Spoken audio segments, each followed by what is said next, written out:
Mindanao. Headline ngayon.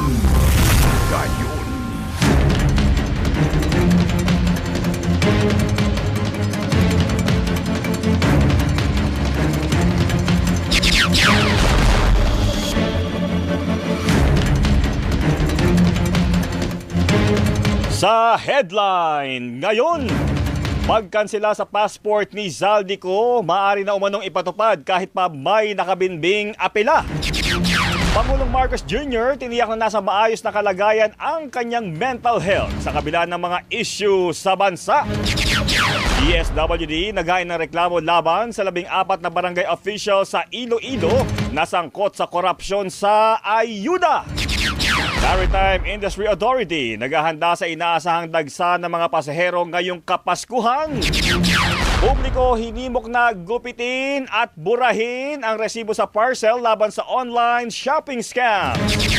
At mga bigating bituin mula sa 8 pelikula sa Metro Manila Film Festival lalahok sa Parade of Stars. Magandang tanghali Luzon, Visayas at Mindanao. Ako po si Jeffrey Hernandez. At sa detalye ng mga headline ngayon. Mga kapamilya, maaari na agad ipatupad ang pagkansela sa pasaporte ni dating ako Bicol Congressman Zaldico kahit may nakabinbin pang apela.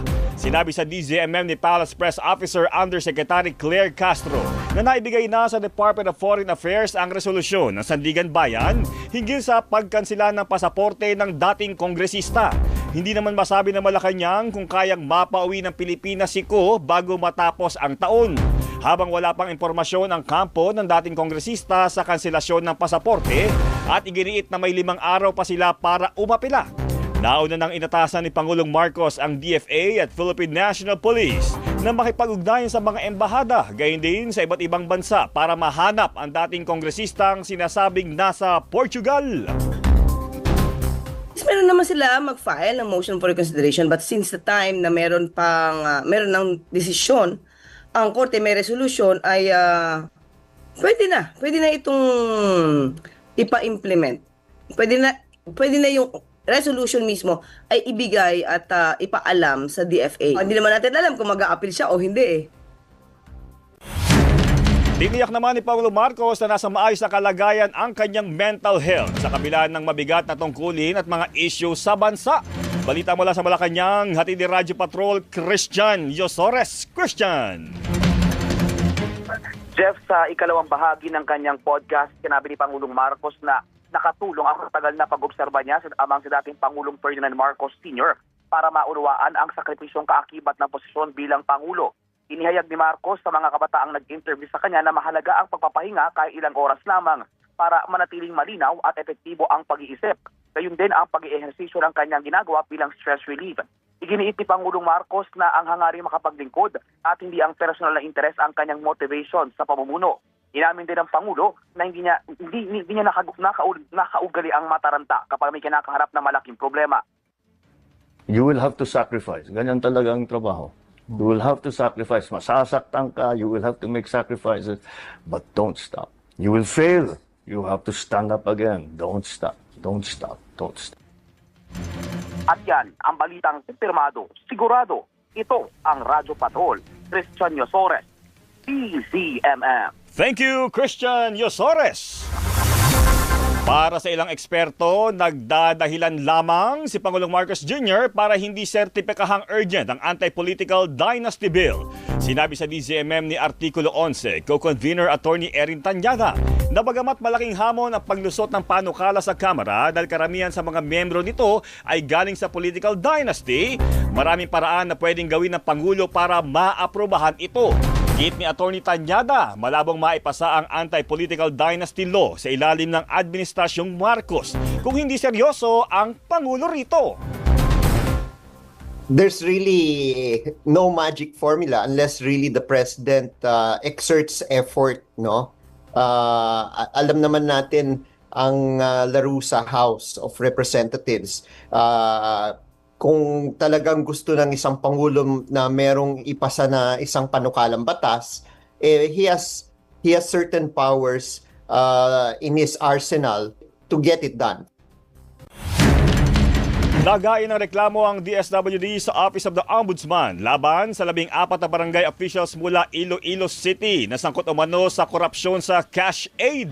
Balita mula sa Ombudsman, hatid ni Radyo Patrol Nico Bagsik. Nico.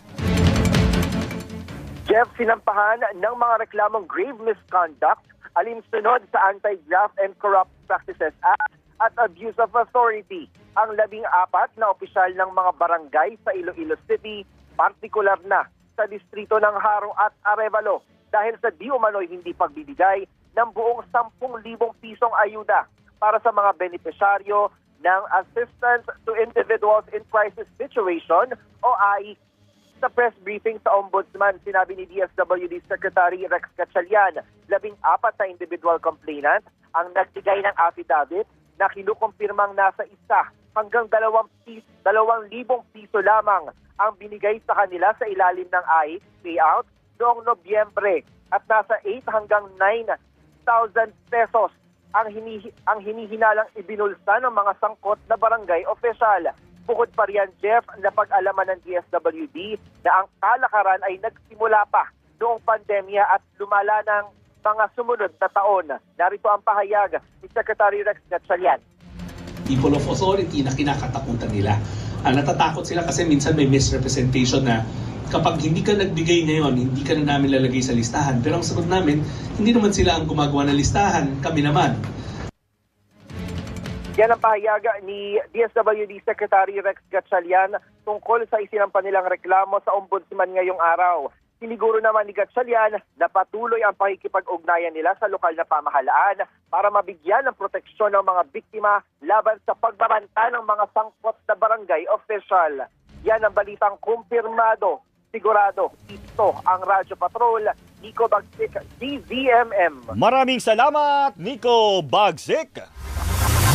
Kapamilya, patuloy ang paggalaw ng presyo ng mga bilihin sa mga palengke 2 linggo bago ang Pasko. Sa Bikutan Market, malaki ang ibinaba sa presyo ng ilang gulay gaya ng broccoli, cauliflower at sibuyas matapos ang sunod-sunod na pagtaas nitong nakaraang linggo. Sa kabilang banda, tumaas naman ang presyo ng ilang seafood gaya ng hipon at pusit habang nananatiling mataas ang galunggong. Tumaas din ang presyo ng baka at ilang prutas kagaya ng mangga at pinya. Ayon sa mga tindera, posible pang magmahal ang mga presyo habang papalapit ng Pasko dahil sa pagtaas ng demand at pag-uulan.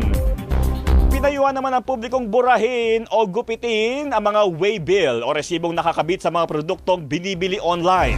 Kasunod ito ng paglipanan ng online shopping scams, partikular ang cash on delivery scam ngayong holiday season. Sa modus, kinukuha ang mga itiyatapon na waybill at kinakabit sa bagong parcel para sa panibagong bayad. Sinasabing peke o maling produkto rin kagaya ng tissue o bato ang laman ng bagong parcel.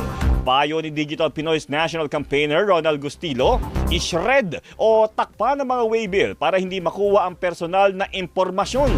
Hinimok din ng publikong gumamit na lang ng online payment para makaiwas sa panloloko sa cash on delivery mode.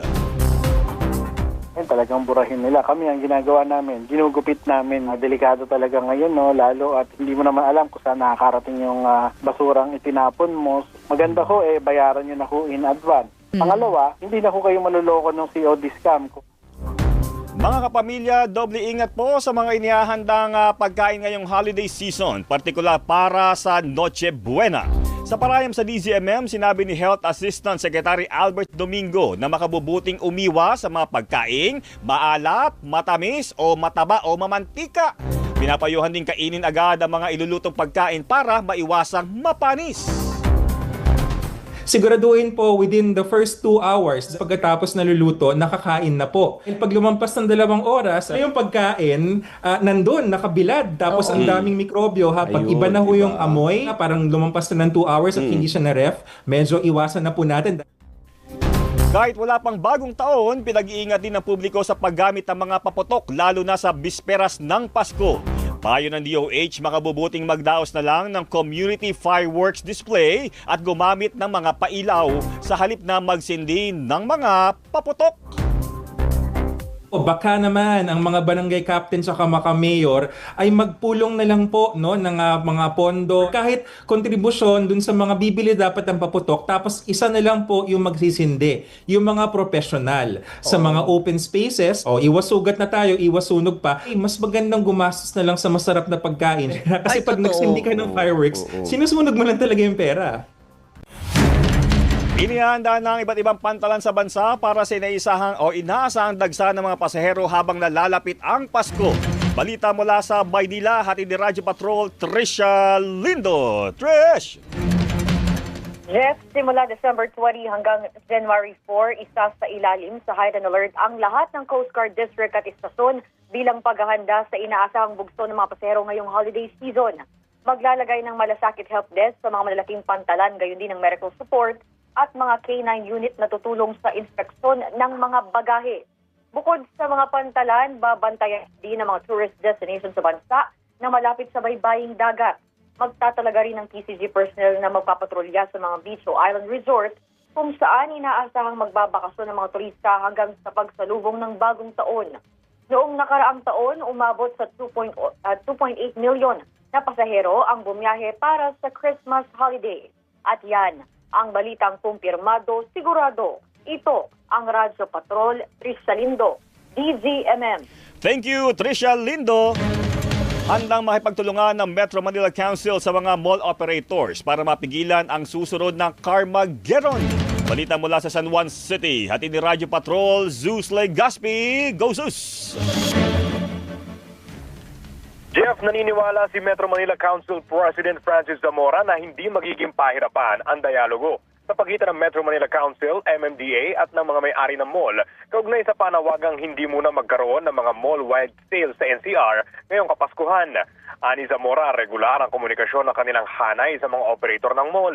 Maganda rin anya ang relasyon sa pagitan nila at ng mga ito, kaya hindi malabong maisakatuparan ang plano ng MMDA para maiwasan ang gridlock o pagkakabuhol-buhol ng mga sasakyan. Malaking bagay po talaga yan. At I'm very optimistic that our mall owners and operators will support the plan of the MMDA and the Metro Manila Council because in the end, ano bang habol natin lahat pare-parehas, diba? Maibsan ang problema ng traffic sa Metro Manila. At kahapon, nilinaw ni MMDA Chairman Don Artes na hindi naman nila pinagbabawalan ang mga individual na tindahan sa mall na mag-sale. Kung hindi yun lamang mga sale kung saan buong mall ang kasali. At yan ang balitang kumpirmado. Sigurado, ito ang Radyo Patrol, Zeus Legaspi, DZMM. Maraming salamat, Zeus Legaspi. Tinapos na po ng Manibelan 3 araw na tigil pasada na layong batikusin ang pagkaantala ng jeepney registration, gayon din ang panguhuli at pagbubulta sa mga tsuper. Kasunod ito ng pangako ng Land Transportation Office, Department of Transportation at LTFRB na ilalabas ang mga jeep, plaka at lisensya ng mga apektadong operator. Maglalabas din ng memorandum circular sa pagpapalawig ng Provisional Authority at pagpaparehistro ng mga sasakyan. Iimbestigahan at pananagutin din ang mga kawani ng LTO at LTFRB na sinasabing tumatanggap ng payola. Iginit naman ng Manibela na posibleng magsagawa ng panibagong tigil pasada sakaling hindi matupad ang pangako ng pamahalaan. Ulat. Panahon.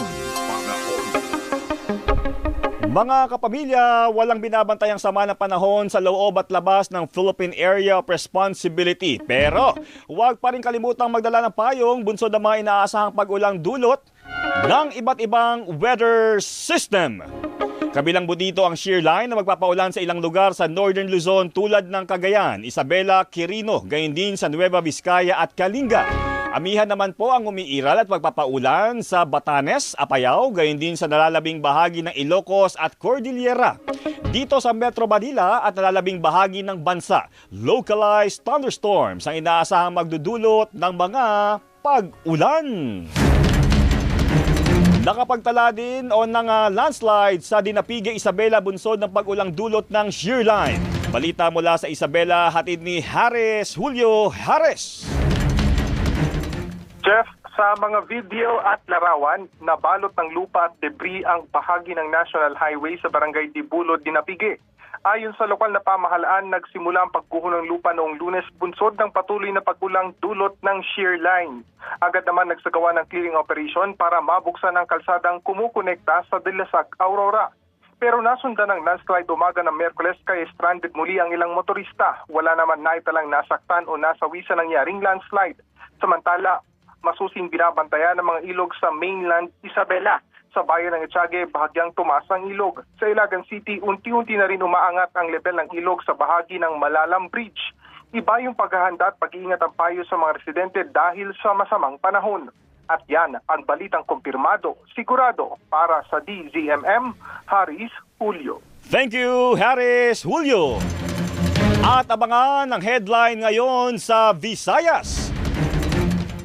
3 sunog sumiklab sa loob ng isang gabi sa Cebu. At ang headline ngayon sa Mindanao. Isa patay sa karambola sa Davao Bukidnon Road. Yan ang iba pang balita sa pagbabalik ng Headline Ngayon. Headline Ngayon. Oras po natin mga kapamilya, 12:19.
Pamamaraan sana ay mapasaya natin yung kanilang Pasko through this DZMM Merry Kids Mas event. Naging tradisyon na ng DZMM ang taon-taon na paghahatid ng saya para sa ating mga kapamilyang mga bata. At sana itong simple celebration na ginagawa natin ay makapagbigay ng kasiyahan sa mga taong naapektuhan nito. So hindi man ito nakakapagpalit ng mga material na bagay na nawawala. Sana naman po ay ito mga nagagawa na rin sa EK at DZMM ay nagbibigay ng magical memories na talagang mababaon nila sa paglaki nila. Merry Christmas!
Masaya po, marami pong salamat sa inyo, DZMM, dahil po sa pamaskong handog sa mga bata, masisiyahan po sila. Sobrang sulit at sobrang saya na pakiramdam, tapos lalo na yung mga bata.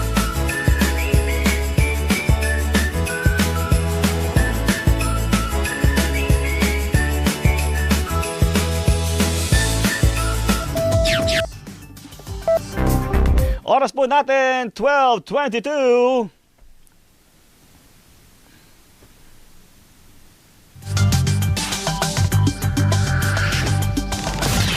Headline sa Visayas at Mindanao.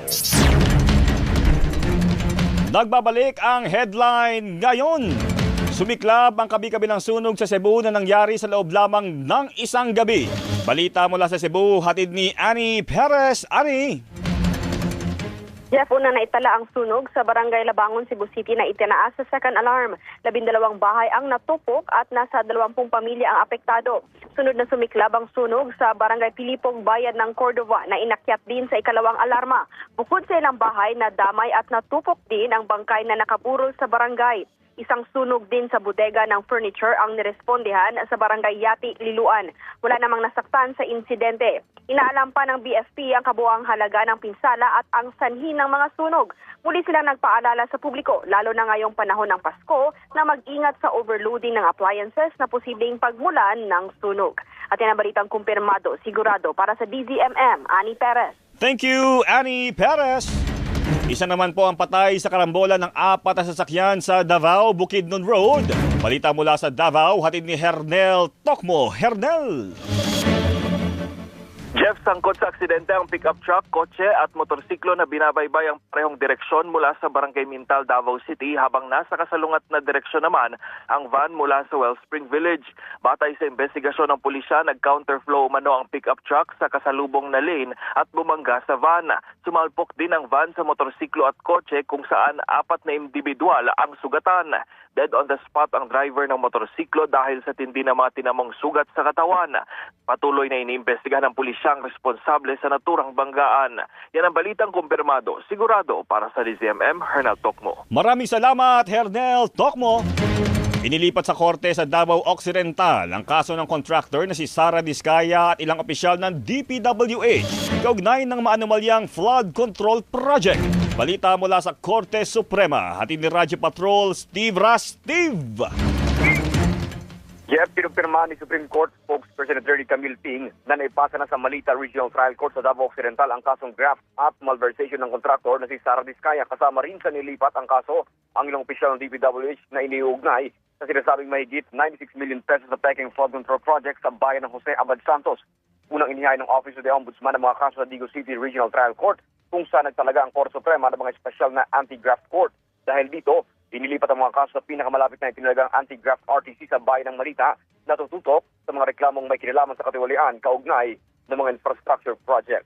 Yan ang balitang kumpirmado. Sigurado, ito ang Radyo Patrol, Steve Raz, DZMN. Thank you, Steve Raz. Sinimula na ng Senado ang pagdinig sa umunay issue ng katiwalian sa koleksyon sa Letter of Authority ng Bureau of Internal Revenue. Balita mula sa Senado, hatid ni Radyo Patrol, Robert Mano. Robert! Jeffrey, umarakata na ang investigasyon ng Senado kaugnay sa umano'y pang-aabuso sa pag-issue ng ilang taga-BIR ng Letter of Authority o LOA sa mga negosyante. Sa pagdinig ng Senate Blue Ribbon Committee, isa-isa ng mga senador ang modus umano ng ilang kawani ng BIR. Una dyan ang pag-issue ng multiple LOA sa loob lang ng isang taxable year, kung saan umaabot sa 4 na LOA ay pinalabas sa loob ng 6 na buwan sa ilang negosyante sa Quezon City. Lumobong tax assessment na walang basehan, gaya ng paniningil ng 13 million pesos na buwis, gayong 12 billion pesos lamang ang gross sale ng isang negosyante. Meron din umanong extortion sa pamamagitan ng compromise kung saan kinakausap umano ang ng tax examiner ang negosyante na magbayad ng mas mababang buwis at ibubulsa ang mas malaking halaga na nakolekta kaysa sa ireremit sa BIR. Walang witness o nagreklamong negosyanteng dumalo sa ngayon sa pagdinig sa takot na lalo mapag-initan. Pero sisikapin ng mga senador na hingan sila ng affidavit. Dumalo naman si DOF Secretary Frederick Go na sinasabing welcome sa kanila ang investigasyon ng Senado at suportado ang anumang hakbang para matulungan ang mga taxpayer na may reklamo. Yan ang balitang kumpirmado, sigurado. Ito ang Radyo Patrol, Robert Mano, DZMM. Thank you, Robert Mano. Pinagtibay ng Kamara ang resolusyon para sa pagpapatupad ng Open Bike Camp. Balita mula sa Kamara, hatid ni Radyo Patrol, Pamela Vasquez. Pam! Jeff, una itong pinagtibay ng Senado sa kaparehong resolusyon para sa bukas na paglalagay ng Bicameral Conference Committee sa panukalang 2026 National Budget. Ikinalugod ito ni House Deputy Minority Leader Leila De Lima at nagpasalamat sa pakikinig sa panawagan ng publiko para gawing transparent ang deliberasyon ng pambansang pondo. Iginiit din ni De Lima na makatutulong ang Open Bicam para maiwasang maulit ang mga kontrobersya noong nakaraang taon sa 2025 national budget. Yan ang balitang kumpirmado sigurado.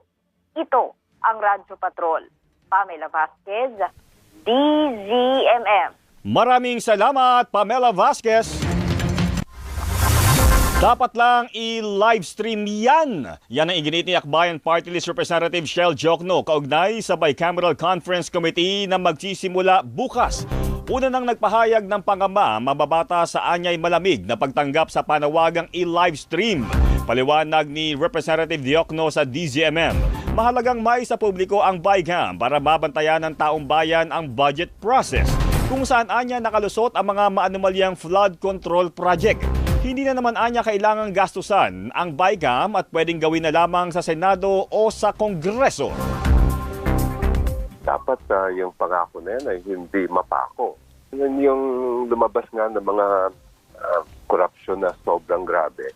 Ay para sa akin, that is already a state of calamity in itself. That would be one of the best Christmas gifts that the administration can give our people.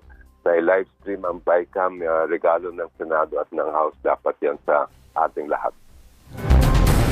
Samantala, abiso po, mga kapamilya, planuhin ng maaga ang inyong biyahe at kung maaari ay iwasan mo ng dumaan sa ilang kalsada sa Makati sa susunod na Biyernes, December 19 dahil sa inaasahang matinding traffic kaugnay ng idaraos na Metro Manila Film Festival 51st Grand Parade of Stars. Sa parayam sa DZMM, sinabi ni MMFF official spokesperson Noel Ferrer na magsisimula ang parada sa Macapagal Boulevard at babagtasin ang Buendia Avenue, Ayala Avenue, Makati Avenue, JP Rizal Street, A. Reyes Avenue at magtatapos sa Circuit Makati. Kasama anya sa parada ang lahat ng 8 pelikulang kalahok sa MMFF na may kanya-kanyang float. Magsisimula ang Parade of Stars 1:00 ng hapon at inaasahang tatagal ito ng halos 3 oras. Na magiging traffic sa Makati on December 19, next week, next Friday. Kaya planuhin nyo na po yung ruta ninyo. Meaning, paghandaan natin yung Carmageddon na mangyayari. You can just imagine the dami ng tao at dami rin ng maapektuhan. Showbuzz ngayon! Showbuzz ngayon! Mga kapamilya, hinihikayat ng publiko na tangkilikin ang lahat ng 8 pelikulang kalahok sa 51st Metro Manila Film Festival ngayong Pasko. Sa parayam sa DZMM, sinabi ni MMFF official spokesperson Noel Ferrer na nagsama-sama ang iba't ibang production houses at company para bumuo ng mga dekalibreng pelikulang naayon sa nagbabagong panlasa ng mga Pilipinong manonood mula sa drama, comedy at horror. Kabilang dito ang Call Me Mother ni na Vice Ganda at Nadine Lustre, crime thriller ng Manila's Finest ni Piolo Pascual, Shake, Rattle and Roll Evil Origins, I Am Perfect, Love You So Bad, Unmarry at Barboys After School. Ipalalabas ang mga pelikula sa Pasko, December 25 at tatagal hanggang January 7. At yan po mga balitang aming nakalap. Ako po si Jeffrey Hernaez. Hanggang bukas sa DZMM Radyo Patrol sa Istrenta. Headline ngayon!